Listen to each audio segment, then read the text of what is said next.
Thank you for subscribing to our channel. Today is Saturday, May 1, 2021. Fox report. Black Republicans who don't believe racism is systemic subject to vicious attacks, slurs. Some liberal pundits have labeled black Republicans as racist solely based in the political party they represent.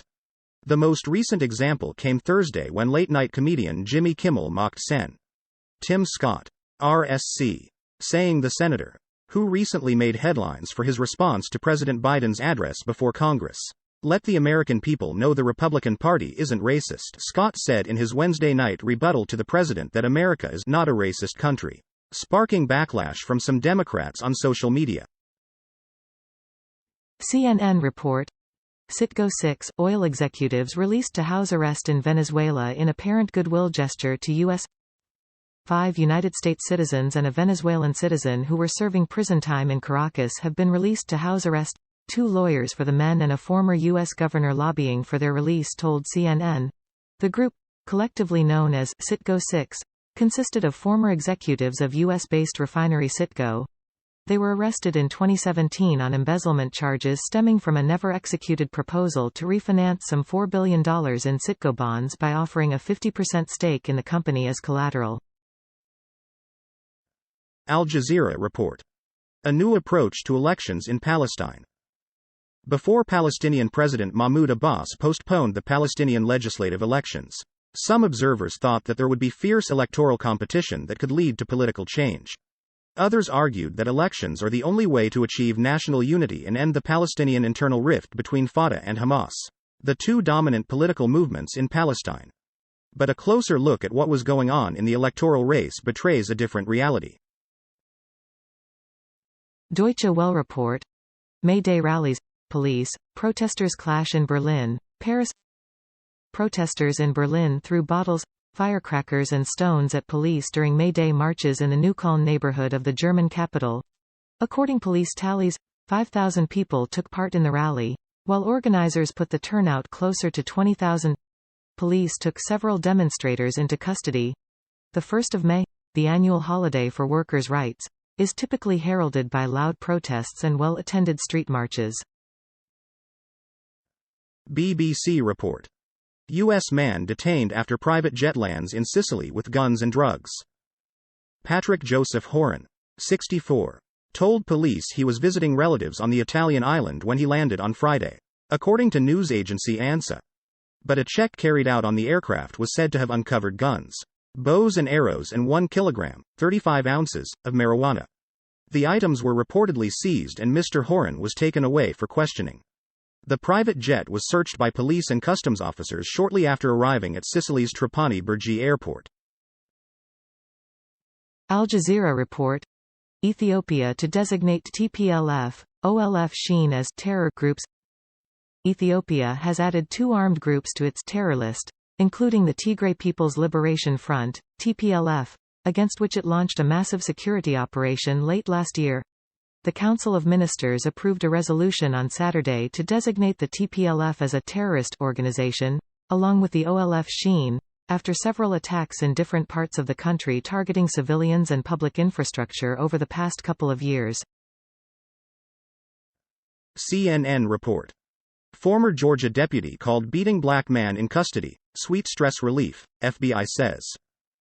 A former Georgia sheriff's deputy who pleaded guilty to a federal weapons charge also previously discussed assaulting a black person and wanting to charge black people with felonies in order to prevent them from voting. Federal investigators allege in court records. Cody Richard Griggers, 28, of Montrose, Georgia, entered a guilty plea on Monday of unlawfully possessing an unregistered firearm, the Justice Department announced this week. Deutsche Welle report. Iran nuclear deal. Progress slows at talks in Vienna. High-ranking diplomats from China, Germany, France, Russia and the UK made progress in talks with Iran on Saturday in Vienna that focused on bringing Washington and Tehran back into compliance with their landmark 2015 deal. Russia's top representative at the talks, Mikhail Ulyanov, said on Twitter that members of the Joint Comprehensive Plan of Action, JCPOA, the agreement that saw international economic sanctions on Iran lifted in exchange for Tehran not advancing its nuclear weapons program, noted today the indisputable progress made at the Vienna talks on restoration of the nuclear deal. CNN report. Oscar nominee Glenn Close is on a mission to end the stigma surrounding mental illness. Glenn Close is up for an Oscar this Sunday for her role in the film, Hillbilly Elegy, but in real life. The Academy Award nominee and Tony, Emmy and Golden Globe winner is busy shining the spotlight on mental health awareness. And for Close, it's personal. Most families are dealing with some aspect of mental health, Close told CNN. When my sister Jess came to me and said, "I need help because I can't stop thinking of killing myself," it was like a bolt out of nowhere. Fox report. May Day protesters in Paris demand more job protections amid pandemic. Workers and union leaders dusted off bullhorns and flags that had stayed furled during coronavirus lockdowns for slimmed down but still boisterous, and at times violent, May Day marches on Saturday. The protesters demanded more labor protections amid a pandemic that has turned economies and workplaces upside down.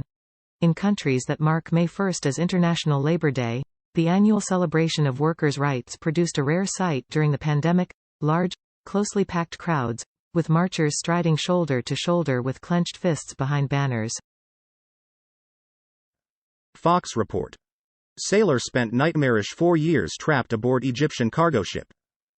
A Syrian sailor spent a frightening 4 years trapped aboard a cargo ship off the Egyptian coast, 2 of them alone, before he was finally allowed to go home earlier this month, according to reports.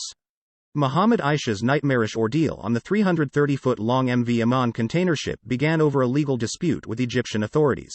The Wall Street Journal reported on Friday. "I don't know how this happened to me," he told the newspaper in a recent interview. Deutsche Welle report. Belgium. Police break up anti-lockdown party in Brussels. Police forcibly broke up a party at a park in Brussels on Saturday, after hundreds of people defied a ban to protest COVID-19 restrictions. The mass gathering comes a month after a similar gathering, initially intended as an April Fool's joke, saw several people injured in clashes with police in the Belgian capital. The party protest, dubbed La Boom 2, took place at a large park in the city. "It's been a year," a 21-year-old woman from Brussels told the AFP news agency. CNN report. Progressive House members reflect on wins and losses in Biden's first 100 days. Progressives in the House were apprehensive when Joe Biden stepped into office. The president was an unabashedly moderate Democrat and ready to cut deals with Republicans, many of whom he had known longer than some progressive members of Congress had been alive. But those same liberals in the House have been struck after more than 100 days of the Biden presidency by just how much influence their caucus has had. Al Jazeera report. Bulgaria faces fresh vote as socialists refuse to form government.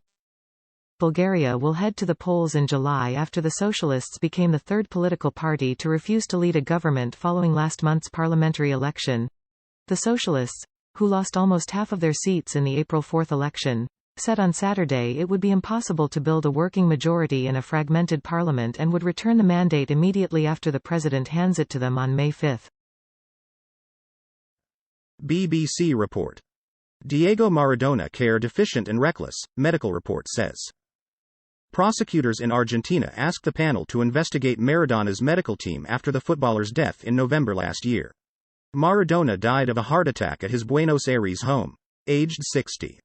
He had successful surgery on a brain blood clot earlier in November and was to be treated for alcohol dependency. One of the greatest football players of all time, Maradona had a troubled personal life marked by cocaine and alcohol addiction.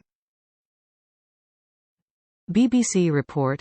Nigeria gang leader behind school kidnapping shot by rivals. Alwalu Daudawa was reportedly ambushed while attempting to steal a herd of cattle from an armed group in the northwestern state of Zamfara. He was given an amnesty as part of a peace deal in February but reportedly returned to his gang earlier this week. Under the terms of February's deal, Daudawa was pardoned in Zamfara state after he said he repented and handed over his weapons to the government. Fox report. California Cypress College professor on leave of absence after claiming police aren't heroes, student reacts. It seems that academia's unbridled wokeism does have limits. After all, at least in this case, where the subject didn't have tenure. A left-wing California college professor who defended cancel culture and repeatedly talked down to a student who called police heroes has herself been cancelled after video of the virtual class went viral. The unidentified first-year adjunct professor at Cypress College in Cyprus, Caliph. Thank you for watching 5 p.m. recap. To be notified, you can subscribe our channel and activate the bell.